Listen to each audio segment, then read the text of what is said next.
This is how I think it's going to play out. We're going to see a few God candles come. We're going to jump back up to 100K. And a lot of people will be like, okay, I'm going to get out now before the bear market hits, because they believe in the 4-year cycle, or they believe the bear is saying it's going to crash. And then once they exit, then it's going to just run up like gold did, or like silver did, at least double or triple.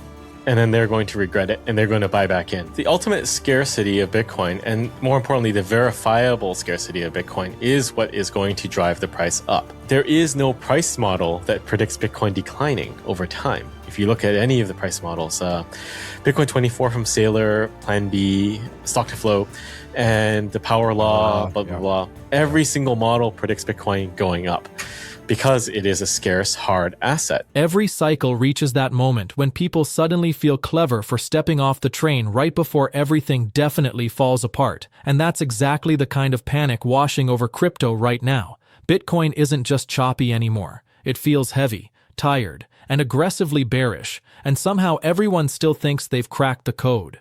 Some are bracing for the catastrophic crash they've been predicting since the first red candle. Others keep waiting for some magical reversal. And in all this fear, hesitation, and doom posting, the real move is quietly loading where no one's looking. Markets excel at humiliating anyone convinced they know the script. In a recent discussion, Samson Mow basically tosses the comforting 4-year cycle narrative out the window. Instead of the slow, predictable rhythm people cling to, he talks about violent green candles ripping price back towards 6 figures, just enough to bait terrified holders into taking profits because the bear market feels like it's about to get even uglier. Then, once they're safely out and shaking on the sidelines, he expects Bitcoin to behave like a runaway commodity, doubling or tripling the way gold and silver have turned FOMO into a punishment, not a meme. His conviction comes down to one idea: digitally provable scarcity. Models can fail, and sentiment can collapse, but math doesn't care, and that's the uncomfortable tension hovering over anyone watching this brutal market unfold. Let's watch clips from Samson Mow's explosive interview to gain more insight. Don't forget to like, subscribe, and enable notifications for additional in-depth content. Thanks for joining us again. Enjoy the video. Yeah, the world is very tumultuous right now. And people are worried about a multitude of things. Like, it feels like everything is breaking down. And I think the rise of precious metals is the best indicator of that. Of course, they've cooled off now, but you have to look at the high-level picture, which is people are fleeing to what they perceive to be hard assets, reliable, hard, sound assets. Now, do they have the understanding that you or I have about Bitcoin? Maybe not. But they will learn. And I think it's just cyclical. It's the concept of eternal September, where you have the new crop of students and they have to learn everything again. So all the metal investors are going to learn, guess what? Metals are not that great, actually. And maybe there's something else. And maybe that something else is Bitcoin. Because I don't know if you saw, but in China, there was a gold trading platform that just blew up, like multi-billion-dollar loss. And they just froze everyone out because they didn't have the gold that the people were trading. And they said something like, we'll reimburse you 20%. And I think that definitely has an impact on what happened with the metals. But this is just the problem with precious metals. You cannot trade in size at spot markets, right? Even if you can trade at spot markets, you're taking a discount. Like, I know a lot of Bitcoiners that came into Bitcoin through the precious metal journey. And what they learned was, when they buy, it's easy to buy. You can even buy at Costco. When you want to sell, you're going to have a hard time finding someone to take your shipment, and you're going to take a discount on spot price to sell it back to them. And they're just going to have to learn this again. Like, why is Bitcoin the apex predator? It's because it is so liquid in every market. And it's not an exaggeration. You can sell it at any time. And that's what we see. People are using Bitcoin as that dumping ground for their fears: geopolitical uncertainty, fear of war, fear of pullbacks in their favorite stock market, like AI or whatever, or even precious metals. It is because Bitcoin is so liquid and so easy to use that it is the dumping ground for a lot of these guys when they have any fear. But going back to your original question, like, the metals are the indicator that something is happening. And if you look at that chart of the German mark against gold when it was collapsing, it's like going like this, right? That's basically what we're seeing right now. The massive run up in metals and back down. And eventually this will bleed into Bitcoin, in which I call is the great rotation. As those people start understanding that what they want is actually Bitcoin. What they're seeking as a safe haven is Bitcoin. But that is going to take a bit of time, but it will come. And there's a massive amount of capital. Like you saw gold double its market cap. You know, it went from 20 to 40. Silver went 3.4 times, right? So there is enough money floating out there. It's not that there's not enough paper fiat money out there. There is plenty of fiat paper money out there. And that will make its way to Bitcoin. A lot of the TA guys, or even the people that believe in the 4-year cycle, it's like they just have this belief in their head without any substantiation to it. Like the market structure of Bitcoin is fundamentally, markedly different today than 4 years ago and the 4-year period before that. But even that aside, like just because you toss a coin 4 times, and I keep repeating this, and you hit heads, heads, tails, heads, it doesn't mean you're going to keep getting that sequence forever. That's not how math works. That's not how probability works. So, you know, it's like that, throw that away. But fundamentally, the market structure of Bitcoin today is completely evolved massively from the last 4-year period, right? Mm-hmm. And I don't even think it's the 4-year periods. It was just the business cycle and amounts of money flowing in that drove Bitcoin in those cycles. But right now, today, you have institutional buyers of Bitcoin and you have treasury companies. You have BlackRock, which is the largest asset manager on the planet, pushing their Bitcoin ETF, which is their fastest growing, most profitable, and likely biggest driver of their revenues for the next 100 years in the game. And then you have all the treasury companies. You have Strategy. They will buy at any price. And they will do that because they have their preferreds that they can use to raise capital non-dilutively to buy forever. And that's what I call the infinite bid. It's just going to buy Bitcoin forever at any price. Then you have Metaplanet, you have Strive with their, like, these are all companies that are structuring these preferreds. And guess what? There are more coming. Then you have BSTR from Atom. Then you have XXI from Tether and Jack. Like, it's not going to stop. And even if there's that joke like Sailor will buy and then will dip the next day. How many days in the week are there, right? Like, eventually, there's not enough time for it to dip before the next treasury company executes their big purchase from their preferreds, right? Mm-hmm. And if you think about it too, like what would drive us lower? If you look at the past days, I think the first day, Saturday, was a mass liquidation of an Ethereum trader, like a big Ethereum trader. He blew himself up and lost $250 million, and that tanked us. And then us dragged down by the precious metals and fears in Korea. Like you said, there's so many things happening so quickly. But like that is it. Like this is forced selling. If you don't need to force sell, like let's say you're a holder of ETF, even if you're a retail holder of an ETF, and you don't need to force sell, and you've written Bitcoin off, you think, okay, I'm going to go and buy real estate, whatever you want, right? You should set a limit order or tell your broker, I want to sell at 87 because I know Sailor will buy at 87 eventually. Why would you keep selling down? And the fact is, we've been sideways, in my view, for a year, and we've had 4 clear red months. So Bitcoin has been battered. And I don't think people realize how battered we've been. Like, Bitcoin is overdue for a big move up. Even if it's just to reclaim previous ATHs, all-time highs, it is overdue for that. Because we've taken every single beating. As the metals went up, we went sideways and then down. But you know, the stock markets, traditional tech stocks have had a run. Everything has had a run except for Bitcoin. So I see this for value investors. They have to identify that the opportunity is here. You can invest in gold again, but what if that is the top for gold?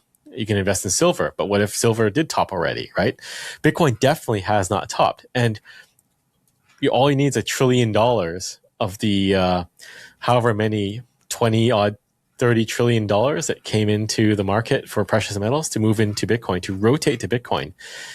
And you're going to blow off the last all-time high easily because you have also the Treasury companies investing as well. The unit bias is probably one of the big contributing factors to people not getting into Bitcoin. Great point.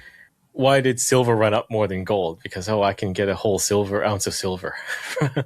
And you think that it cannot be that dumb. Like, people just think it's too expensive because one BTC is 80, 90K. But, it seems to be it. Like, people think it's so out of reach and they don't understand that you can buy a fraction of a Bitcoin. And we, as Bitcoiners, have been repeating this ad nauseum for a decade or more. But it's something so simple that is causing people to not get into it. And this is why I think ETFs are great, because you break that unit bias. You're buying IBIT for $40-$50, So it's really funny how the world works. And if you sit down and break everything to a component level thinking, you understand like the world at large is really wrong on a lot of things. And we are right. The world feels like it's cracking at the edges, and in a bear market this brutal, every slip in confidence sends money sprinting for cover. Gold and silver are flashing their old safe haven signals again, but honestly, they feel like temporary shelters in a storm that keeps getting louder. Liquidity scares, custody blowups, platform failures, one after another, keep reminding us that the old refugees have limits. Bitcoin sits on the other side of that panic, waiting. Always liquid, always movable, always open. It quietly absorbs fear while everything else feels like it's breaking apart. Capital isn't disappearing, it's trying to escape the fire. And as Samson Mow often points out, markets don't just collapse for fun. These violent dumps usually have motives, but even those motives have expiration dates. Forced liquidations and engineered selling can't stretch forever in a system with fixed supply. Eventually, the sellers drain out, the manipulation cracks, and demand starts pushing back. Bitcoin's scarcity isn't a theory you debate, it's a wall you eventually hit. According to Mow, fear may be in full control right now, but structure wins in the end, and liquidity isn't gone. It's waiting in the dark. Let's bring you more clips from the interview. So let's go into first the manipulation side. I wouldn't say David Sachs is doing anything like that, but there are definitely players that are trying to push the price down. Like, you can see it. It's very plain, like the 10 a.m. dump. When the market's open, it dumps. And I did a 10 a.m. dump on a Saturday. Like, these dumps don't happen organically. Every fiduciary or every investor that is looking out for their best interest should not be market dumping, right? Like, you want to maximize your return by selling at a good price without massive slippage. So there's only three groups out there that would want to dump it. Like, either you're someone trying to suppress the price for some reason, and you're going to dump with, I would say, I don't even know if it's like traditional paper Bitcoin, like derivatives. I think it might be more malevolent, like FTX style. Some exchange doesn't have the coins and they're selling them, that style, because it's too easy to track normal paper Bitcoin. It's like the fraudulent paper Bitcoin. The second group is like people that want to push the market down because they're hedged. Like, they're a trading firm and they hedged already and they want to tank Bitcoin. So they're going to, dump it and try to recover. And the third group is just traders that blow themselves up. So these are the only ones that really want Bitcoin to go down. They want to see those big red drops and instill fear in the market. But I think there is a heavy cost to that. Each one of those silos comes with a heavy cost. Obviously, the trader that blew up, that's a heavy cost on them. Yeah. But the firms that the trading firms that are trying to do this, there is a risk that it doesn't work and they're going to be sidelined because the Bitcoin bounces aggressively on the upside.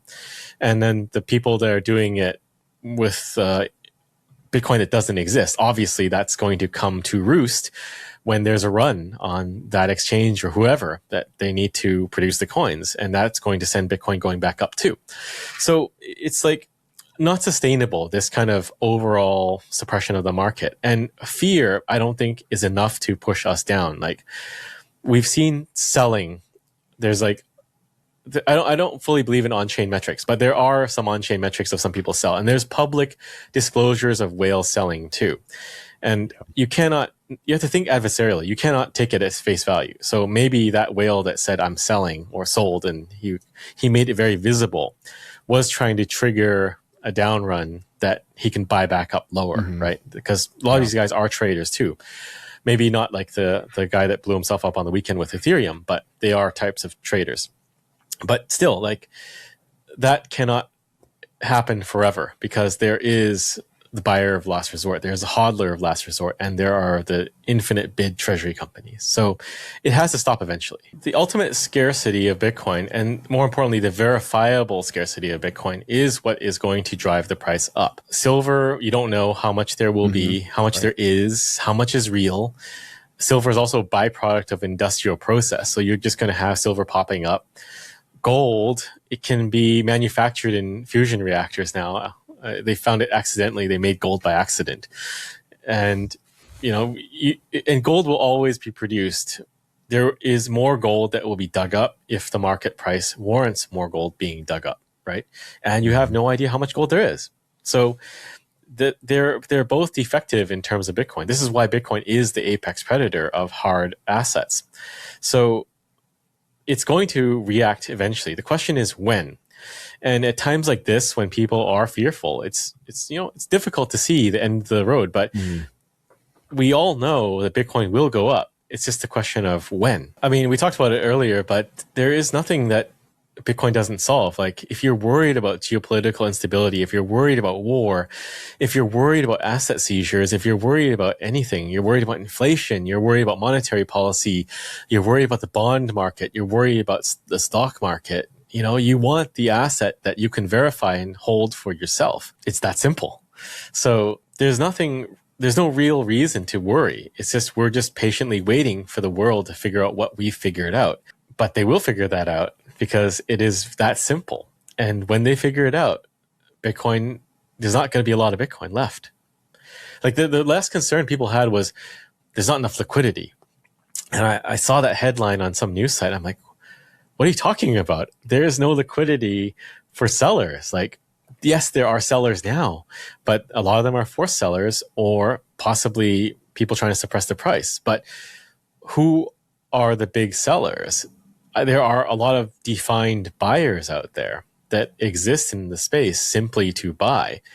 And it's almost gamified in some way, that they're all trying to outdo each other and buy more than each other, or even buy each other and accumulate each other's Bitcoin stash.